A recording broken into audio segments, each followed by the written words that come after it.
ZEPBOUND with a colonoscopy or semaglutide with surgery? Prep? Hi friends, I'm Elizabeth, Countess of Shopping, and on today's episode, we're gonna deep dive into something you should know about if you're gonna be having a surgery to talk with your doctor and anesthesiologist with. If we don't know each other, I'm Elizabeth, Countess of Shopping. I've lost over 98 pounds in the last 22 months being on GLP-1 medication.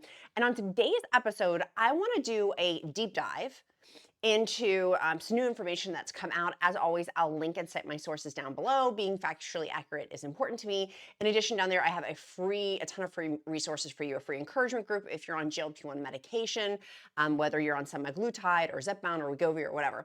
And then also a free dietitian created meal plan, multiple weeks are linked down there too. Let's go ahead and dive in. So how I came to find this site and source for this article talking about colonoscopies and how that references to colonoscopies with semaglutide and surgeries with semaglutide, and same thing for ZEPBOUND, is through an actual lawsuit website.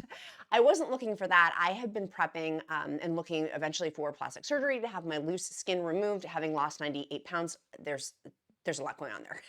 And so I was researching more, and this article popped up.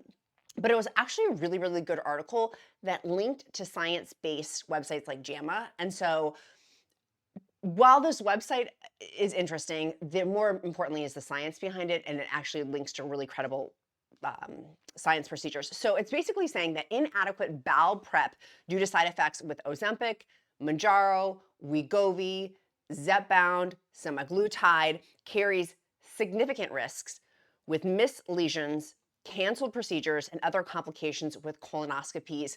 And then it takes it a step further too with just surgeries in general and having a surgery. And it talks about researchers from Cedars-Sinai Hospital in Los Angeles, California, warn that taking drugs like Ozempic and Mounjaro, ZEPBOUND and WEGOVY could result in like cancellations of inadequate bowel preparation for colonoscopies, increasing the risk of food retention in endoscopic exams, which may result in missed lesions, canceled procedures, wasted resources. And it talks in there about this, about how, and we know this too, I mean, this is not new for us here at the Countess of Shopping community. We talk about this a lot, about how there's a delay in the gastric emptying with GLP-1 medication. And so it makes us feel fuller longer, which is so amazing. I love that I just had my shot. I cannot wait to feel full in the next 24 hours. Woo! But this study is talking about there's these other gnarlier side effects like stomach paralysis and things like that that are coming out. Less than 1% of the population, but they are still there. So it's talking about a report published in JAMA Network Open, which is actually very reputable in terms of the medical community. I am not anything medical.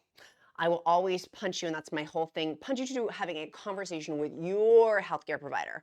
I am not a healthcare provider, nor do I pretend to play one on the internet. So this hopefully will help you talk to, if you're having a colonoscopy or your anesthesiologist for your surgery or whatever, you can prompt by pulling up this JAMA link, which was from October 1st, 2024 with Dr. Jason Nassar and his team of researchers that warn against Ozempic, Mounjaro, WEGOVY, and other GLP-1 drugs a risk of food retention during the actual colonoscopy exams, meaning they don't have their bowels sufficiently cleared out enough for the colonoscopy procedure if taking ZEPBOUND, WEGOVY, and semaglutide. It posed a significant risk of doctors missing these things like lesions and then potentially having to get your procedure rescheduled, which many people in my free encouragement group have talked about, that they've had to have their colonoscopies rescheduled because of not knowing the rules about when to stop taking a GLP-1 medication before the surgery. So researchers conducted a retrospective cross-sectional study on patients undergoing endoscopic and colonoscopy procedures at Cedars-Sinai from January 1st, 2023 through June 28th, 2023, identifying 70 patients who were taking GLP-1 medications for diabetes like Ozempic, semaglutide, and Mounjaro, Tirzepatide, Trulicity, which is I mispronounced this, the dulaglutide, forgive me, and Victoza, which is the liraglutide, matching them with 139 patients who were not taking the drugs. Even after researchers had the GLP-1 patients stop taking medications a week before their procedure, which we've talked about this so much in my free encouragement group. That is linked down below too. You need to make sure you answer all the questions to be in that free group though. But the data is still indicated that those patients taking GLP-1 medications were at a higher risk of inadequate bowel preparation than patients who had not taken drugs in the last 90 days. So 90 days. Researchers found out that patients undergoing the endoscopic upper GI exam alone, 4 of the 23 patients taking drugs like Ozempic had food retention, which increases the risk of aspiration during anesthesia. None of the 46 patients who did not take GLP-1 medications had the same problem, which basically means, let's just put it in layman's terms, that the risk with GLP-1 drugs was more than 21 times higher. Similarly, patients undergoing colonoscopies, 10 of the 47 individuals who took GLP-1s had inadequate bowel preparation on the day of the procedure, while only 6 of the 93 of the control subjects had that problem, meaning drugs like Ozempic, Mounjaro, WEGOVY, Semaglutide, ZEPBOUND, and WEGOVY nearly quadrupled the risks. The associations between GLP-1 RAs risk the incomplete bowel preparation is not well described in the literature, Nasser's team warned. Contrary to previous reports, our study identified a clear associations between GLP-1 RA use and unsatisfactory bowel preparation, which carries the significant risk for missed lesions. So what I'm taking from this, there's more, the American Society of Anesthesiologists, we're gonna talk about that in a minute. But y'all, if you're getting, we've been talking here about how I've been harping on so much doing these pre-screenings, such as mammograms. If you haven't had your mammogram, go do that. Colonoscopies, if you've not had it and you're in the age to do colonoscopies, go do that. But there's an increased risk of missed lesions associated with stopping the drug enough time before your colonoscopy. I question now of what I'm going to ask my healthcare provider is a week doesn't sound like it's enough. So I need to be off of it probably for longer than a week. If there's still food in the choo-choo train, I'm not medical at all. If there's food up in them their hulls, we need to maybe stop this a little more than a week beforehand. So it goes on in June 2023, the American Society of Anesthesiologists, ASA, that was my former sorority. I was going to sing the chant song from my sorority, but I'll decline on that. They issued a new GLP-1 surgical guidelines warning that drugs like WEGOVY and ZEPBOUND and semaglutides should not be used before elective surgery due to the risk of vomiting and aspirations during anesthesia. That's scary, by the way. This summer had several studies indicating the drugs can interfere with other surgeries that rely on the digestive system being cleared out as well. In August of 2020, it's not saying if it's August 2023 or 2024. In August, a study published by the Journal of Countess warned of a significant risk of aspiration pneumonitis in patients who took GLP-1 drugs before undergoing their endoscopic exam of their upper gastrointestinal tract, which involves sedation. In March, a group of researchers from Cedars-Sinai published similar findings, indicating that there is a 0.8% risk of aspiration pneumonia for those, for those taking GLP-1 RAs, which can be reduced by 33% if patients stop taking the medication prior to the procedure. These risks are significantly higher for those patients than their peers who do not take their drugs before the procedure. So it's talking in here about 1 week. So my question of where I go is, should we be doing 2 weeks? That's my question. We have no information on that. We have no studies yet on that. So this is where, when I talk about GLP-1, we're in like the genesis of GLP-1s, even though it's not, GLP-1s have been out since 2015. I said that the other day and I was like, oh man, I need to correct that. It's actually, we've had GLP-1s for a hot second. I just didn't know about it. I don't know why none of my doctors, when I would tell them the pains and labors of being chronically obese, nobody ever said, hey, maybe you should get on like Victoza. One of these other GLP-1 medications, Saxenda. I mean, some of these other drugs that came out before, Mounjaro, ZEPBOUND, WEGOVY, semaglutide, Mounjaro, all of them.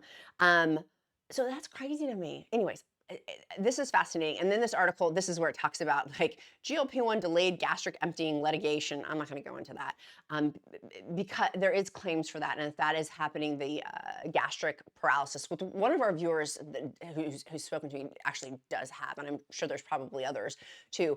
But relatively speaking, I don't want to be honey penny, the sky is falling. It is a 1%, and that was the source was when I was on the Oprah show for the Shame, Blame, and Weight Loss Revolution. The doctors on that show talked about the serious side effects being less than 1%.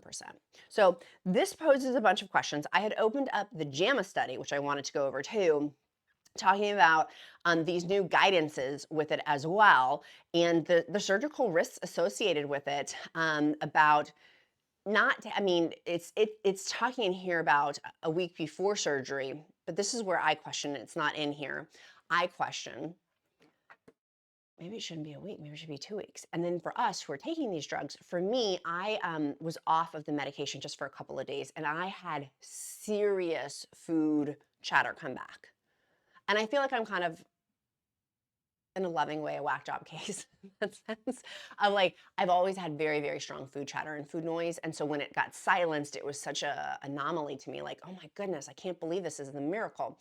And so when it came back it was when I was in Las Vegas, I forgot to take my medication with me. That is where I would be concerned to stop for 2 weeks, like, but having safety nets, parameters, bookends around that, right? Like something like a life-saving colonoscopy. I told you we have a family member who's had stage 4 colon cancer. And thankfully they have a pause right now, thank you, Lord, with their colon cancer. But things like a colonoscopy can prevent a lot of this pain and heartache and death of colon issues. And so therefore, for me, I'm like, well, then suffer for the 2 weeks to be able to have this great to be able to have this great result of having a colonoscopy. So everybody get their colonoscopy done. But it also begs the question too, of many of us are discussing about elective plastic surgeries or other surgeries in general. Same thing if you're having aspirations during anesthesia. That's very scary. And as an anesthesiologist, like I'm wondering what's happening. I need to ask one of my dear friends is a board certified anesthesiologist. I need to ask her what is going on with that? Like, what is the procedures with that? And like I said, it's 1 week now, but maybe perhaps, and that's what will be interesting because we are at the beginning of this GLP-1 revolution, viva revolution, as we're going through this GLP-1 journey. Renaissance, someone called it the health renaissance, and I love that. It was LV, and then their last name, I want to coin their first name, but their user handle was LV something. So that was their coining of it. But we're in a renaissance, a health renaissance. And so with that are going to become other things that we learn more. As we learn more with these medications, and many more people are going to be taking GLP-1 medications for things like sleep apnea, things like it's showing 20% reduction in strokes, heart attacks, cardiovascular events, these other things besides just type 2 diabetes and I say just for both of those, like wink, wink, nudge, nudge, and just chronic obesity management, which are huge boulders. And I'm saying just to be cutesy. Cutesy and demure, but not cutesy and demure. So having these big boulders, more and more people are going to be taking GLP-1 medication. There's testing going on right now for things like Alzheimer's, Parkinson's. In the UK, I just did a story, either it's coming out or will come out, talking about how the UK, for help with unemployment, they're having this huge large deal for people over 5 years to be taking with Eli Lilly GLP-1 medication. Fascinating. I'm like, I kind of want to move to the UK for that. It's fascinating to me. But the whole point of this video is for you to ask your healthcare provider. If you're having surgery, if your partner, and I know many of you are watching, you and your partner both are taking GLP-1 medications. So being on the lookout for your partner to tell them if they're having a surgery come up. How common is it for people to have surgeries, to have colonoscopies? And then it also makes me think of, gosh, what if you're having an emergency surgery? Bless, my neighbor down the street had emergency surgery last week. Like, I don't want to, like, that's scary as well. And it's obviously an emergency, so you can't stop taking the GLP-1 medication, which is why, like, I have key people who know, if God forbid there was an emergency with me, like, to know my medications of like, I'm on a GLP-1 medication. And if I'm aspirating with or have it, like, that's dangerous during a surgery. And so lots of questions, more answers, but for me, it makes lots more questions. And I think that this is definitely going to be studied more now that we know that there's an issue. Red flag, with before surgeries with the anesthesiologist, there's going to be more things to learn with that as well. So, and that JAMA article is interesting too, and also about the anesthesiologist. So I will link all of those down below. Many, many, many of you guys have been asking me about my skincare, and I've been talking so much about GoPure's neck cream. I'm really enjoying it. I had the small one, but this is the big one. I wanted to do a little opening with y'all. Look how big this jar is too, by the way. It's 1.5 ounce or 1.7 fluid ounces in there. And I really like the results that I'm getting with it, and the price point is good. So I'm gonna link that down below. That'll be on my Amazon shopping list. Use the Amazon shopping list. That is a lot that's on there. But I was reading this, I need to cite my source, and I'm not going to cite my source, but I'm gonna say it, but I'm gonna say go fact check me. But I was learning and reading about how even just with neck creams and with creams in general, that just doing, I wanna get rid of this thing, there we go. For collagen stimulation on your body, for your skin, even just multiple times throughout the day, even just the fact of like putting it on like this to like vigorous rubbing can help with collagen production. Again, I need to fact check that of what I was reading. And again, I'm giving the warning, like that has not been fact checked. I am not citing a source on that, whereas I do with my other stuff. But I found that interesting. That makes me want to go down a rabbit hole on that about just the rubbing part of it. But for me, I can feel within the texture of GoPure of really, it is a different texture. And I really like it. And I like the size on it. So anyways, I wanted to give that recommendation because we're talking about a lot with collagen, loose skin, building muscle. And obviously this is not building muscle. It's not muscle in a jar. We already have our miracle drug over here and don't have the muscle in the jar. But I wanted to reference that. And there was something else. Oh, I had gotten so many questions on my daily vitamin gem. I love them. This video is not sponsored by them. It's not sponsored by anybody. But I do have that coupon for a code. Use the code QUEEN to get 50% off your first month subscription, and it gets delivered right to your house. So I just got my delivery today. Got my updated little batch downstairs. And these are awesome little squares in there, and they taste good. It's real food. It has over 20 vitamins, minerals, and nutrients in them. That's the shape of them. If you don't like taking pills, this thing is awesome. But more importantly, like synthetic powders, gummies that jacked up my teeth a bunch. My dentist is like, stop taking the gummies. This has been an awesome alternative. Like it has like pumpkin seeds in it, like fresh pumpkin seeds. So I highly recommend, and it has pre and probiotics, which helps with nausea. So I'm linking that down below. There was something else I wanted to show you guys. Oh, many of you guys had asked in my other video, this was the other thing, what this was in the video where I came out on my mammogram and I went, tss, tss, tss. I'm adding the sound effect in for you. Can you guys hear it with my mic?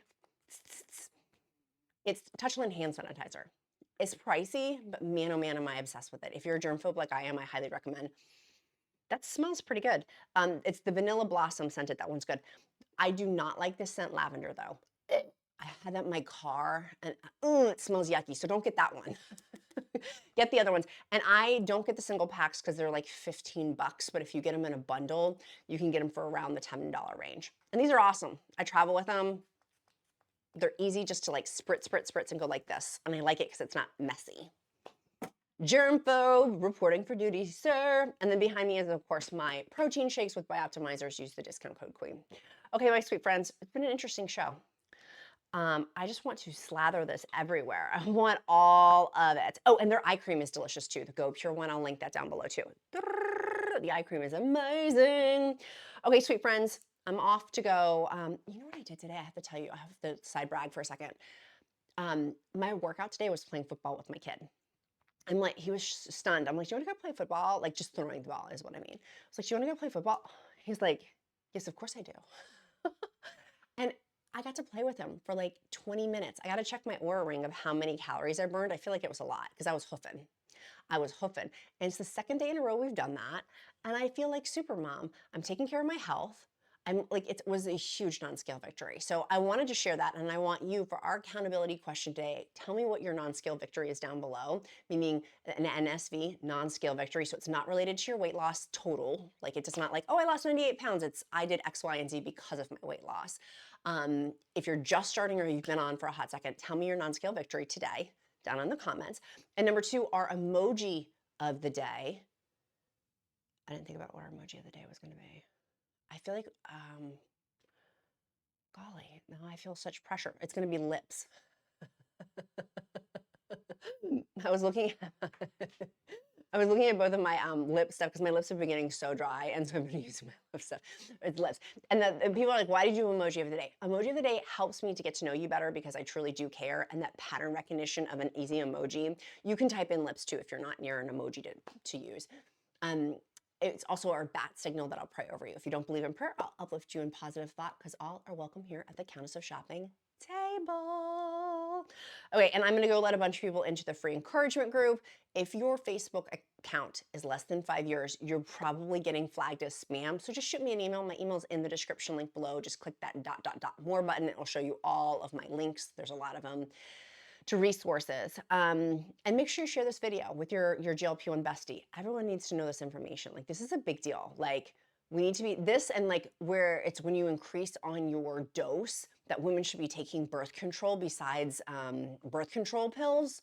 Like, both of these, I feel like I want to shout from the rooftops. I'm like, how many babies have happened because women didn't know, oh man, I increased my dose on my GLP-1 medication and I didn't use a backup form of birth control. Share that one too, because that like literally keeps me up at night. I'm like, how many thousands of babies, like how many pregnancies have happened as a result of that? So, and I know that there's so many warnings with healthcare providers about that topic, but keeping that out there too for women in childbearing years. Sweet friends, be kind to yourself, be kind to others. I'm Countess of Shopping, count my blessings because life is delicious. I love you guys so super much. I look forward to seeing you guys tomorrow. Make it a powerful day. Bye, friends.